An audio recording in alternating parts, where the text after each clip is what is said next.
കരുണയുടെ തിരുനാൾ എന്തുകൊണ്ട് ആഘോഷിക്കണം, അല്ലെങ്കിൽ ആഘോഷിച്ചാൽ ഈശോ തന്ന വാഗ്ദാനങ്ങൾ എന്തൊക്കെ, ഈശോ എന്തുകൊണ്ടാണ് നമ്മൾ കരുണയുടെ തിരുനാൾ ആഘോഷിക്കണം നിർബന്ധം പഠിക്കുന്നത്, അന്ന് ലഭിക്കുന്ന അസാധാരണമായ കൃപകളെ കുറിച്ച് ഈശോ പഠിപ്പിച്ചിട്ടുണ്ട്. ഫസ്റ്റീനയുടെ ഡയറിയിൽ 699 ഖണ്ഡികയിൽ പാരഗ്രാഫ് 699 ഈശോ ഇങ്ങനെ പറയുകയാണ്, ഈ തിരുനാളിൽ കുമ്പസാരിച്ച് വിശുദ്ധ കുർബാന സ്വീകരിക്കുന്ന ആത്മാക്കൾക്ക്, ആ തിരുനാളിലോ അതിന് തൊട്ട് മുമ്പോ ഒരുക്കമായിട്ടോ കുമ്പസാരിച്ച് വിശുദ്ധ കുർബാന സ്വീകരിക്കുന്ന ആത്മാക്കൾക്ക് പരിപൂർണ്ണ പാപമോചനവും പാപകടങ്ങളുടെ പരിപൂർണമായ പൊറുതിയും ലഭിക്കും. ഞാനിപ്പോ ദിവസങ്ങളിലെ ആളുകളെ കാണുന്ന സമയത്തൊക്കെ മനുഷ്യരോട് പറയുന്നുണ്ട്, പാപത്തിന്റെ കുറ്റബോധം മാറുന്നില്ല. ചില പാപങ്ങൾ കർത്താവ് ക്ഷമിച്ചിട്ടും മനസ്സ് അത് ക്ഷമിച്ചു അംഗീകരിക്കാൻ പറ്റുന്നില്ല. ഈ അവസ്ഥയിലൂടെ കടന്നു പോകുന്ന ലക്ഷക്കണക്കിന് ആളുകൾ ലോകത്തുണ്ട്. അങ്ങനെയുള്ളവരും അങ്ങനെ അല്ലാത്തവരും എല്ലാവരും ശ്രദ്ധിക്കേണ്ടത്, സകല പാപവും തുടച്ചു മാറ്റുമെന്ന് ഈശോ പ്രഖ്യാപിച്ച് തിരുസഭയുടെ ഔദ്യോഗിക പ്രബോധനാധികാരത്തിൽ ക്രിസ്തുവിന്റെ പ്രതിനിധി ലോകത്തോട് പ്രഖ്യാപിച്ച വിശ്വാസ സത്യമാണ്.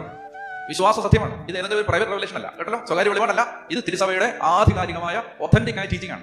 അതുകൊണ്ട് ഇത് വിശ്വസിക്കാം, ഇത് ഏറ്റെടുക്കാം. ഞാൻ നമ്മൾ പറയുന്നു, ഒരു സംശയം വേണ്ട. സകല പാപങ്ങളും സകല പാപത്തിന്റെ സകല ശിക്ഷകളും സകല കടങ്ങളും പരിഹരിക്കപ്പെടുന്ന ദിവസമാണ്.